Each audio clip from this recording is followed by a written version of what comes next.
What's up, everybody? A quick message from me today. I was listening to a podcast that I love called the Non-Duality Podcast, and on there they had a selection from a guy that I had never listened to before. His name is Peter Brown, and he did a podcast. This is also, so I found this on Spotify, but it's also on YouTube. I'm sure you can find it other places as well. But Peter Brown, An Introduction to the Yoga of Radiant Presence. A really beautiful discussion. It's pretty long, but he really goes into just the inherent qualities of our everyday direct experience and, as it says in the title, the radiant presence that's always here in every moment. So very, very nice. And I actually found something that I had written a while ago that I also wanted to share, some of my own words. And it somewhat goes hand in hand with that selection that I shared. So you can see for yourself. But so it's a writing that I did talking about my personal switch from believing in God as a being to God as being itself. So this is just what I've written that I wanted to share. I wrote, God is God due to certain traits. Omniscience, meaning all-knowing or intelligent. Omnipotence, all goodness and power. Also all loving and compassionate, all creative.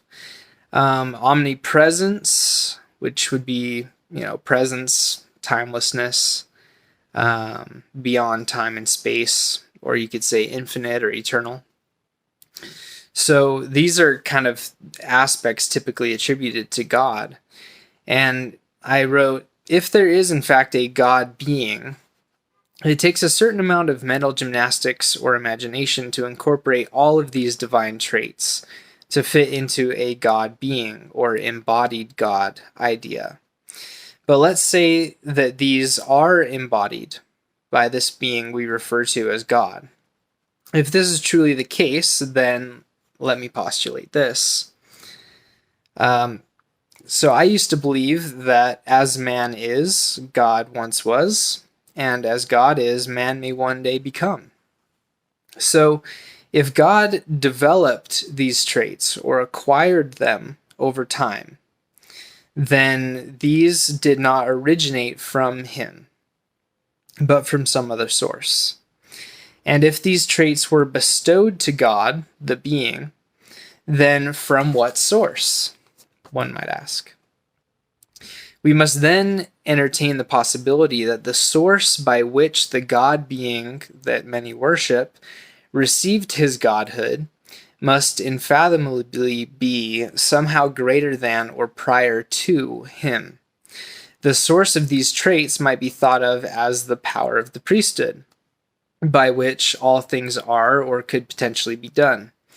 This is the power of God, but it is not truly his. It is sources, which might be called highest God, or deepest God, or first God, whose traits can be inherited and embodied by potential God beings. And so, could I be so bold as to suggest that perhaps the way in which a God being would inherit their godhood is by worshiping and developing a relationship with that which is the source of all that is divine? And the design of any God being would be to help facilitate this, that we might become God beings in equally the same way that he is. Not by reaching to him, per se, for we would always be below, but past him, towards source, that we might stand beside one another as truly gods. And may I also suggest that this source, this power, is in fact all of the aforementioned traits taken quite literally, not as the embodiment of them, but as the literal meaning.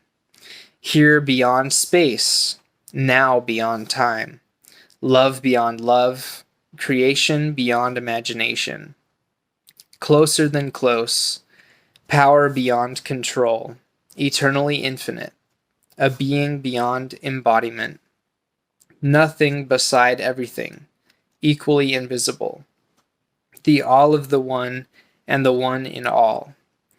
If this is true, then can God be any closer, any more permeable, any more mysterious or astonishing? In what can God be found? Everything. Literally. Always. The God being we often worship is merely an example of what we can embody now and here. It is the only time and the only place we will ever be. And God is present in the current moment. The realization of this is simultaneously the uniting, or rather reuniting, of us with the Godhood that is already present in our current experience.